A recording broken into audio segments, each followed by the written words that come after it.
Estudo Bíblico Atos 17.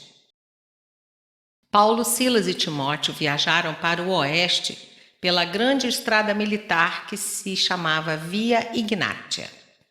O fato de terem passado por Anfípolis e Apolônia indica que Paulo estava seguindo um plano definido de introduzir o evangelho em cidades estratégicas.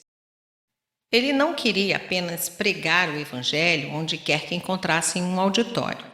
Antes, ele foi um estadista missionário com um programa de organizar igrejas nos centros-chave dos quais as terras circunvizinhas poderiam ser evangelizadas.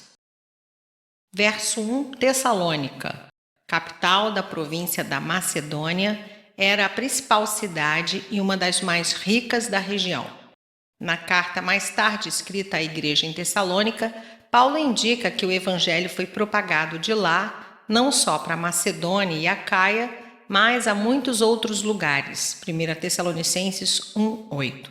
Aí muita gente se converteu e seus inimigos o acusaram de transtornar o mundo, verso 6, o que não foi pequeno elogio à magnitude de sua obra. Verso 2. 3 sábados. O apóstolo seguiu seu costume de pregar o evangelho primeiro na sinagoga judia. Na correspondência mantida com Tessalônica, ele menciona que se ocupou com o negócio das tendas para não se tornar um fardo para os crentes. 1 Tessalonicenses 2:9 e 2 Tessalonicenses 3, versos 7 a 12. As 3 semanas, portanto, não indicam a duração da missão de Paulo em Tessalônica. De acordo com Filipenses 4:16, a igreja de Filipos repetidamente lhe mandava ajuda. E a epístola aos Tessalonicenses indica que Paulo tinha podido dar extensa instrução doutrinária aos cristãos tessalonicenses. Verso 3. Expondo e demonstrando. Quando Paulo pregava nas sinagogas, sabiamente começava seu discurso comentando os textos do Antigo Testamento e explicando como o Messias cumpriu a lei e as profecias. Paulo partia do conhecido para o desconhecido. Os judeus não entendiam como o Messias podia ser ao mesmo tempo um rei conquistador e um servo sofredor, pois não estavam acostumados a aplicar as profecias do sofrimento ao Messias. Verso 4. Alguns deles. Como de costume, alguns poucos judeus foram persuadidos e ajuntaram-se a Paulo e Silas. Aristarco, companheiro fiel de Paulo, seria um. Capítulo 20, verso 4, Colossenses 4:10. Mas a maior parte dos convertidos vinha do grupo bastante grande dos gentios tementes a Deus. Verso 5, trazendo homens maus. Os líderes judeus não refutavam a teologia de Paulo e Silas, mas tinham inveja da popularidade desses pregadores itinerantes. As revoltas que causavam eram motivadas pelo ciúme que tinham dos apóstolos, não por pureza doutrinária. A casa de Jason. A turba supunha que Paulo, Silas e Timóteo ficariam ali. Nada se sabe sobre Jason. Seria talvez o mesmo de Romanos 16:21. Provavelmente era judeu, pois esse era um nome adotado por muitos judeus dispersos. Verso 6. Autoridades. Literalmente, politarcas. Uma vez que este termo era desconhecido na literatura grega, Lucas foi acusado de crassa incorreção. Entretanto, já se descobriram inscrições que provam que este termo era a designação técnica correta para os magistrados das cidades da Macedônia. Uma lista desses politarcas já se encontrou gravada em uma pedra num arco do 1º século depois de Cristo em Tessalônica. Verso 7. Outro rei. Os líderes judeus tiveram de forjar as acusações contra Paulo e Silas, que seriam ouvidas pelo governo da cidade. Os romanos não se importavam com as discordâncias teológicas entre os judeus e esses pregadores cristãos. Porém, a traição política era uma ofensa séria no Império Romano. Por conta disso, não foi a prática de Paulo chamar Jesus de rei para não provocar uma reação política desnecessária. Paulo, então, proclamava Jesus aos gentios como Senhor, um conceito religioso que era familiar e aceitável e não tinha implicações revolucionárias. Verso 9, fiança. Jason deu garantia em bens às autoridades de que Paulo deixaria a cidade sem mais retornar. 1 Tessalonicenses 2,18. Mesmo assim, a pregação continuou. 1 Tessalonicenses 2,13, 14 e capítulo 3, verso 13. Versos 10 a 14. Em Bereia, uns 80 quilômetros ao oeste de Tessalônica, aqui os judeus não tinham tantos preconceitos como os de Tessalônica. Declara-se dos bereanos que estudavam as Escrituras com muita receptividade. Aí Paulo alcançou bom êxito, pois muitos deles creram. Verso 11. Examinando as Escrituras todos os dias. Os bereanos comparavam o ensinamento de Paulo com a palavra escrita de Deus, estabelecendo um bom exemplo para a igreja através da história.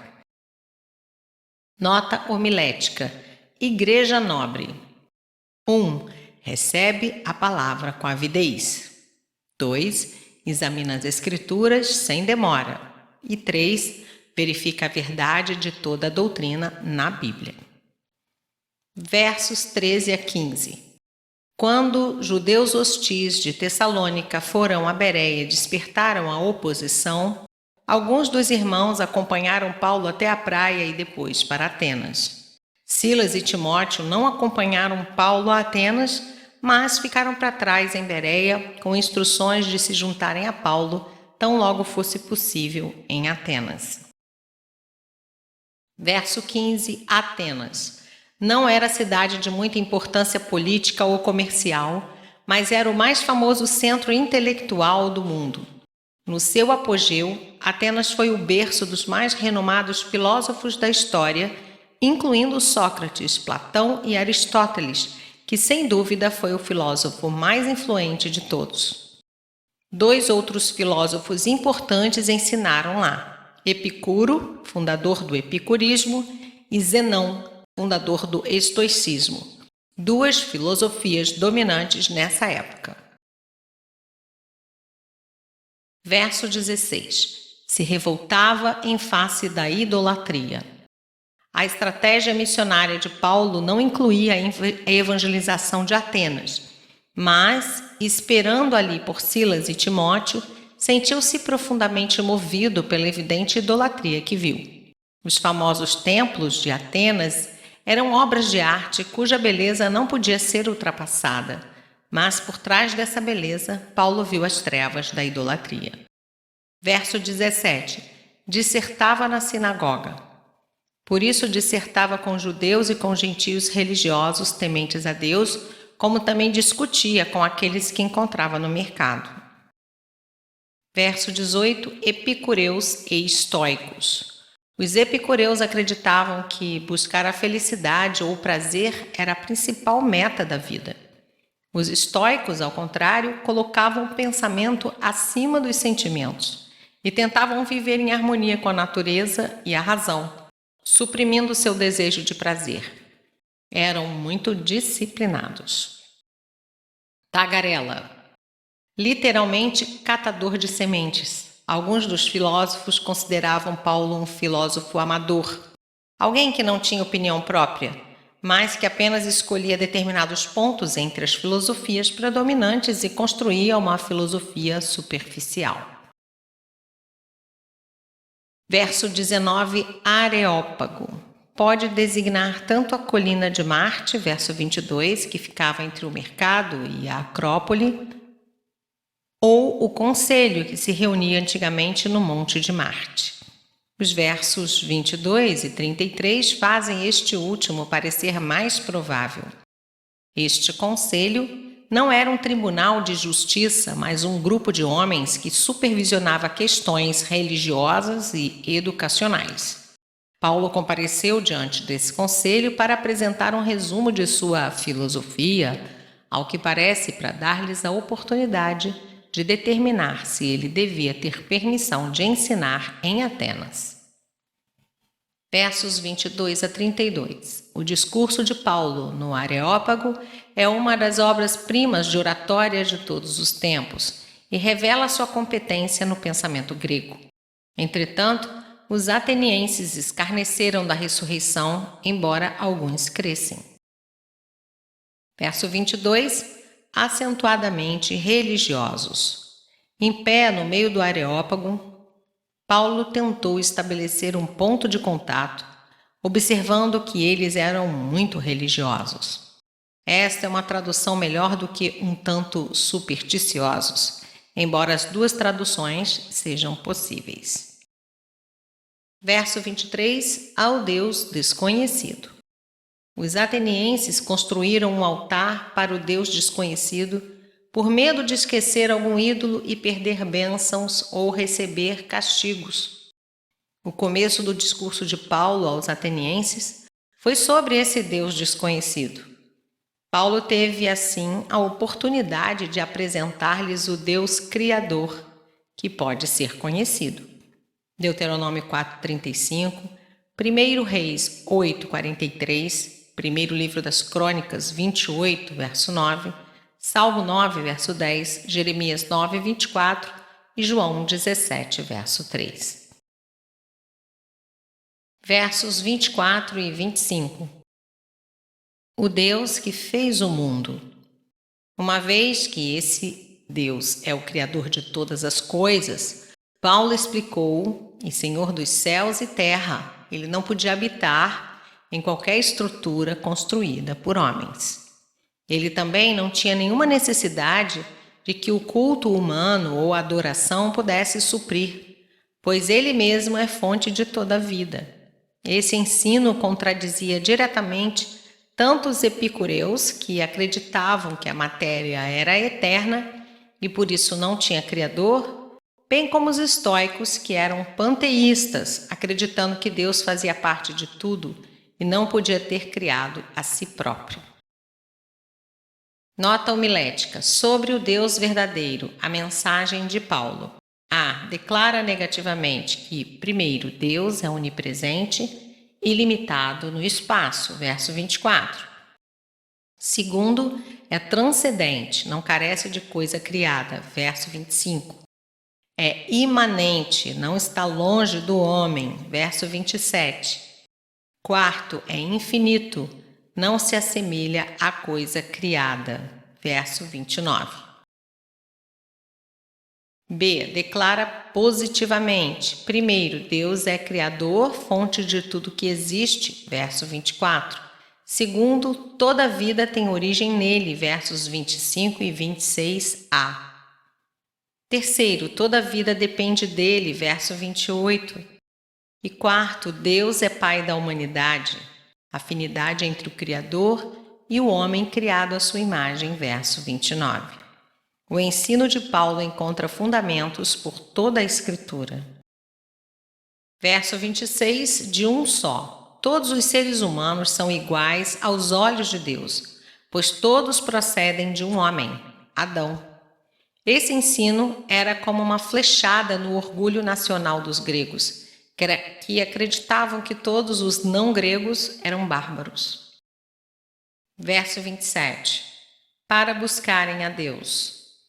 O objetivo de Deus para ser o ser humano é revelar-se como Criador, governante e controlador do mundo. A bondade de Deus manifesta na criação deveria levar os homens ao buscarem. Romanos 1, 20. Verso 28. Nele vivemos e nos movemos e existimos. Com essa citação do poeta cretense Epimênides, Paulo diz que Deus trouxe todas as pessoas à existência e que elas só existem por sua providência.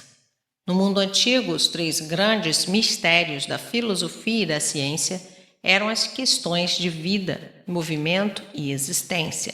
Salmo 19, 1. Verso 29, geração de Deus. Citação de Arato, que era natural da região da Cilícia, a mesma de Paulo. não semelhante ao ouro, à prata. Se o ser humano é geração de Deus, como o poeta grego sugeria, então é tolo pensar que Deus não podia ser nada mais do que um ídolo feito por seres humanos. Esse raciocínio evidencia o absurdo da idolatria. Isaías 44, versos 9 a 20. Verso 30. Não levou Deus em conta os tempos da ignorância. Isto é, Deus levou em consideração as limitações do conhecimento deles a seu respeito. Mas agora Paulo revelou-lhes a verdade a respeito do Deus vivo. Com todos os povos, eles são chamados a se arrependerem de seus pecados. Verso 31. Um dia em que há de julgar por meio de um varão que destinou. O dia do juízo final, Apocalipse 20, versos 12 a 15.